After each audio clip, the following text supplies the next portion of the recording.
안녕하십니까. 송영경제연구소장 정대영입니다. 오늘 주제는 한국 경제의 미래입니다. 우리 경제가 어떻게 될까 한번 같이 생각하고 고민해보는 시간입니다. 한 일주일 전쯤에 2019년 1인당 국민소득을 한국은행에서 발표했습니다. 32,115달러. 이게 지난해보다 한 1,400달러 정도 감소를 했습니다. 그렇지만 우리나라 지금 32,000달러의 국민소득은 굉장히 높은 수준입니다. 예, 인구 5천만 명 이상, 5천만 명 이상, 상당히 꽤 큰 나라죠. 인구 규모로. 이런 나라 중에서는 우리가 세계 7위, 그러니까 G7. 얼마 전에 우리 한국이 G7에 초청하느니 마느니 갖고 얘기도 됐는데, 실제 이렇게 보면 G7 근처에 와 있는 겁니다. 7개 나라 한번 볼까요? 1등이 미국, 2등이 독일, 3등이 영국, 프랑스 정도 될 거예요. 그 다음에 5등이 일본, 6등이 이태리, 7등이 한국입니다. 그러니까 우리가 보면은 상당한 수준에 지금 와 있다 이렇게 생각합니다. 이 한국의 달러 기준 1인당 국민소득 추세를 간단히 살펴보면 1994년에 우리가 이제 10,000달러를 돌파했어요. 그 이전에 우리가 1953년에는 한 60달러 정도 됐습니다. 그러니까 참 엄청난 빠른 속도로 우리가 올라온 거고요. 2017년에 이제 30,000달러 고지에 올라서고 2018년에 33,500달러. 그리고 이제 작년에는 32,000달러로 한 1,449달러가 떨어졌어요. 그럼 이제 2020년인 금년에 어떻게 될까?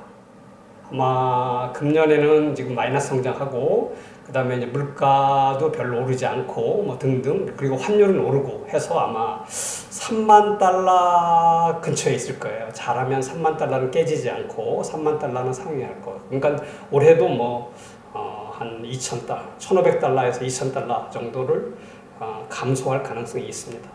그러니까 10년 후에인 2030년에는 어떻게 될까? 한번 상상을 해보죠. 달러 기준 1인당 국민소득은 국민의 생활 수준이나 한국의 대외 위상, 아까 우리가 지금 세계 7위의 고소득 국가라고 했는데 그런 거, 그 다음에 우리가 이제 대외적으로 지급할 수 있는 능력, 즉 우리가 여기 에너지나 식량을 수입하고 좀 약간 풍족하게 해외여행도 좀 다니고 이렇게 할 수 있는 그런 것을 결정하는 중요한 요소입니다. 물론 이제 우리가 선진국이냐 후진국이냐고 나누는 기준은 이게 주관적인 기준이, 객관적인 기준이 있는 게 아닙니다. 그렇기 때문에 달러 기준 소득도 높아야 되고 문화 수준도 높아야 되고 정치 체제도 안정돼 있어야 되고 민주주의도 해야 되고 여러 가지가 좀 많이 있지만은 가장 기본이 되는 것이 이제 우리 1인당 국민 소득입니다. 1인당 국민 소득이 2030년쯤에는 어떻게 될까? 지금보다 더 많이 좋아질까? 그리고 또 나빠질까? 이런 것을 한번 고민해 보면 현재 우리가 무엇을 해야 될까를 생각할 수 있는 중요한 시사점을 주는 거라고 생각합니다. 달러 기준 1인당 국민소득의 결정 요인은 경제 성장률, 물가, 그리고 대미 환율이죠. 그 다음에 인구 수입니다. 이게 네 가지가 결정을 해요. 이것을 대략 예측할 수 있다면 알 수 있습니다. 어떠한 경제 변수, 경제 현실들의 미래를 예측할 때 그것이 잘 알기 어려울 때는 이것이 무엇이 이 경제 변수를 결정하나 결정해보고 그것을 분석해서 생각해보면 조금은 편할 수 있습니다. 자, 인구는 우리가 아마 대략 2030년경 10년 후는 대략 나와 있어요. 거의 맞을 겁니다. 통계청 장기임기 추계해보면 지금하고 비슷하게 한 5,200만 명 정도 된다고 합니다. 거의 맞을 것 같고, 성장은 어떻게 될까? 아마 지금 성장률이 계속 떨어지고 있거든요. 한국의 성장률이. 아마 이것도 지금 떨어질 가능성이 굉장히 크다 이렇게 보여집니다. 물가도 지금 안정돼 있고 좀 가끔 디플의 위험이 있다 이런 얘기가 나올 정도로 물가가 좀 떨어지고 있는데 이것도 이렇게 계속 저물가가 지속될 가능성이 크다.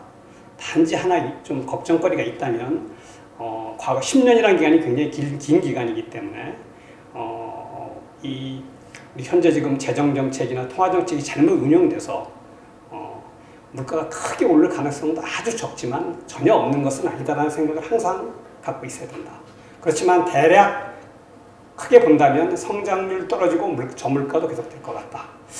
다음에 이제 환율인데 환율은 가장 예측하기가 어렵습니다. 환율은 굉장히 요인이 많아요. 남북 문제도 포함하고 우리 경제 능력도 포함하고 물가도 포함하고 여러 가지가 부동산 가격까지도 우리 환율에 영향을 미치는 거기 때문에 알기는 어렵지만 지금 우리가 경상수지 흑자가 지금 조금씩 줄고 있는 추세입니다. 그리고 앞으로 또 조금 수출도 좀 환경이 나빠질 것 같고 경상수지도 좀 줄어들 것 같다, 흑자가. 그래서 환율은 지금 조금씩 우리가 오르고 있는데 지금보다 조금 더 빨리, 아니는 아니지만 조금 더 빨리 오를 가능성이 크다, 이렇게 생각을 합니다. 만약에 아까 조금 전에 물가가 통화 재정 정책이 크게 잘못됐을 때 크게 오를 수 있다고 얘기했는데, 만약에 물가가 크게 오르면 환율은 더 많이 오른다. 그러면 1인당 달러 기준 1인당 국민소득은 더 많이 떨어진다, 이렇게 됩니다. 이런 것들 머리에 그리고 한번 10년 후를 추정을 해보겠습니다.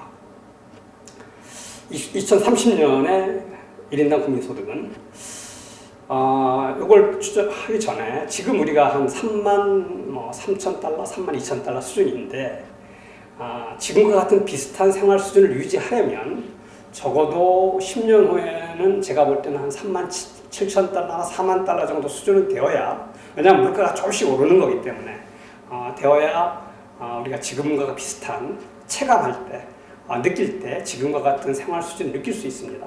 그리고 국가 위상도 그렇고 다른 나라도 조금 계속 우리나라를 추격하는 나라들이 많기 때문에, 그런데 그렇게 될 것인가? 제가 한번 이것은 약간 조금 앞에서 보여준 이런 인구나 성장률, 환율, 물가 같은 것을 한번 이렇게 추정을 해서 시나리오를 만들어 봤습니다. 낙관적인 시나리오, 한국 경제가 굉장히 잘 되는 경우, 중립적인 시나리오, 그러니까 평균적으로 나가는 예상되는 경우, 그리고 비관적인 시나리오, 잘못 운영됐을 때, 이 세 가지 정도를 기준으로 해서 10년 후에 한국 경제의 1인당 국민소득이 얼마 정도 될까를 보면은 낙관적 시나리오, 잘 됐다고 봤을 때가 한 36,500달러, 그리고 그냥 평균적이었다고 볼 때 31,500달러, 그리고 잘못되면 한 28,500달러 정도 됩니다. 생각보다 많은가요, 적은가요? 별로 안 많죠. 우리가 지금 쭉 성장을 해왔기 때문에 우리가 과거 50달러, 60달러에서 10,000달러를 넘고 20,000달러를 넘고 30,000달러로 지금까지 성장을 해왔는데, 앞으로는 더 이상 성장하기가 쉽지 않아 보인다. 10년 후. 그리고 그 20년 후, 30년 후는 더 나빠지죠. 왜냐하면 한국 경제에서 경제 성장이 가장 중요한, 일할 수 있는 사람이 줄잖아요. 고령화되면서. 그러면 경제의 성장 능력도 떨어지는 겁니다. 이렇게 된다면 어떻게 될까요? 아까 우리가 지금 정도의 생활 수준, 국가 위상을 유지하려면 한 37,000달러, 한 4만 달러 정도 되어야 된다고 그러니 그보다 못 하거든요. 그럼 젊은이들한테는 이게 가장 중요합니다. 지금 우리가 2019년, 20년, 지금이 가장 잘 살았던 시기가 될 수 있습니다. 역사적으로 볼 때.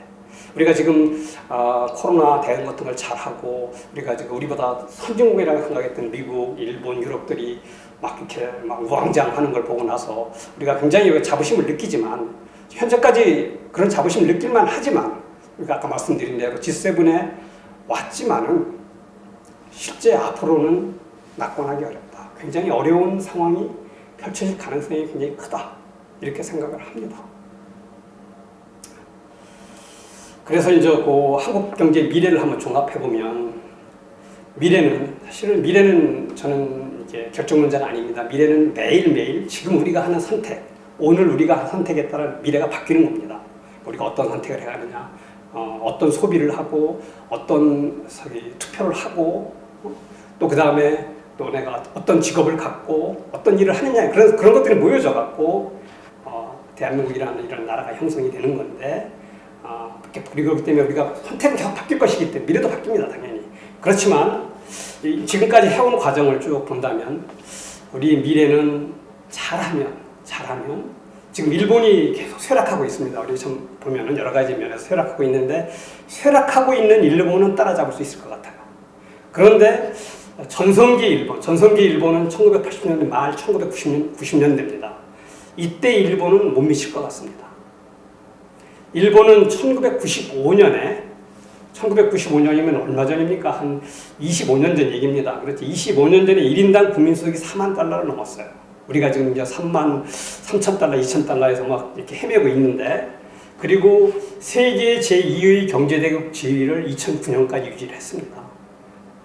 그러니까 지금은 세계 제2의 경제대국이 중국입니다. 그러니까 중국이 이렇게 성장하기 전까지 일본이 세계 제2의 경제대국 지위를 유지했습니다. 그러니까 우리가 이 당시에 1990년대 이렇게 일본이 잘 나갈 때의 그 수준에는 못 미칠 가능성이 거의 확실합니다. 지금 근데 일본이 좀 쇠락하니까 그건 따라잡을 수 있다. 그래서 그걸 좋아하면 안 돼요. 우리는 지금 일본이 지금 못하고 있는데 그걸 잘하면 잡을지도 모르는데 그거 갖고 우리가 만족하면 안 된다. 그런 의미입니다. 이게 잘하면 그렇게 되는 거고, 잘못하면 어떻게 될까요?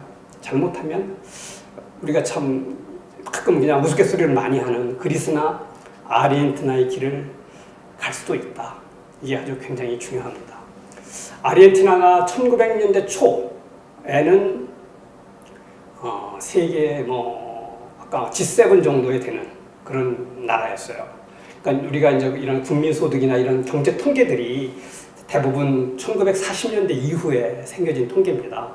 그러다 보니까 그 과거에는 어떤 경제 상황을 경제 통계로, 경제 지표로 정확히 비교할 수 없어요. 그럴 때는 그 상황을 잘 알 수 있는 게 뭐냐면 그 당시를 묘사한 소설입니다. 그런데 이 아르헨티나와 관련된 아주 많이 알려진 소설, 동화책이 있어요. 이게 뭐냐면 엄마 찾아 산말리입니다. 대부분 사람들 보셨을 거예요. 그죠? 거기 보면은 그 배경을 보면 참 재밌습니다. 이태리의 중산층의, 못 사는 중산층입니다. 잘 사는 중산층이 못 사는 중산층의 주부가 아들이 2명을 두고 있어요. 그 중에 작은 아들이 마르코라고 11살이라고 소설에, 동화책에 나오죠. 그 마르코라는 아들을 두고 있는 중년의 주부가 아르헨티나로 돈 벌러 갑니다. 주부가 다른 나라로 돈 벌러 간다는 건 뭐 하러 가는 거겠죠? 가사도우미 하러 가는 겁니다. 우리나라에 가사도우미 하러 오는 사람이 어딜까요? 생각해 보세요. 중국, 필리핀, 베트남 이런 데서 오는 거잖아요. 그죠? 그러니까 당시에 유럽에 그냥 그래도 아주 못 사는 나라가 아니었던 이태리의 가정주부가 아르헨티나로 가사도우미로 갔다는 것은 그만큼 아르헨티나가 잘 살았다는 거예요. 소득이 높았고. 그런데 지금 아르헨티나는 1인당 국민소득 한 5,000불 이런 정도, 10,000불 왔다 갔다 하면서 굉장히 금융위기, 경제위기 이런 걸 많이 겪으면서 굉장히 어렵습니다. 어려운 상황을 지속하고 있다. 그러니까 한 100년, 그러니까 1900년대 초에서 치면 지금까지 2020년이니까 한 100년 동안에 또는 50년 동안에, 그러니까 아르헨티나가 나빠지기 시작한 게 어제 오늘 일이 아니고 한 50년 전부터 나빠졌으니까 50년 만에 선진국 대열에서 후진국으로 갈 수 있고, 또 한국이나 또 우리 뒤쫓아온 베트남이나 중국이나 이런 나라를 보면 이런 나라들도 또 다시 선진국 대열로 갈 수 있는 겁니다. 그러니까 이게 지금 우리가 지금 현재 어떤 선택을 하느냐에 따라서 우리 미래가 크게 바뀔 수 있다. 그래서 지금 한국이, 우리가 이 젊은이들이 너무나 당연한 거죠. 결혼하고 애 낳고 사는 게 이게 참 인간 사회에서 기본적인 일인데 이것은 이 젊은이들한테 굉장히 특별한 일이 되어 있습니다. 결혼하는 것도 특별한 일이고 또 결혼해서도 애 낳는 것도 굉장히 특별한 일이 되어 있어요. 이 평범한 것을 하지 못하는 나라가 좀 되어 있거든요. 이것이 이제 그냥 평범하게 잘 살고 이렇게 되려면 어떻게 해야 될까? 지금같이 같은 상태로 있어서는 안 될 가능성이 굉장히 크다.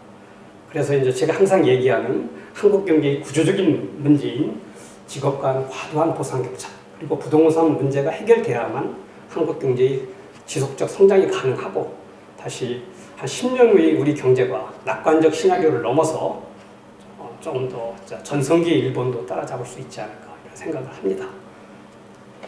고맙습니다.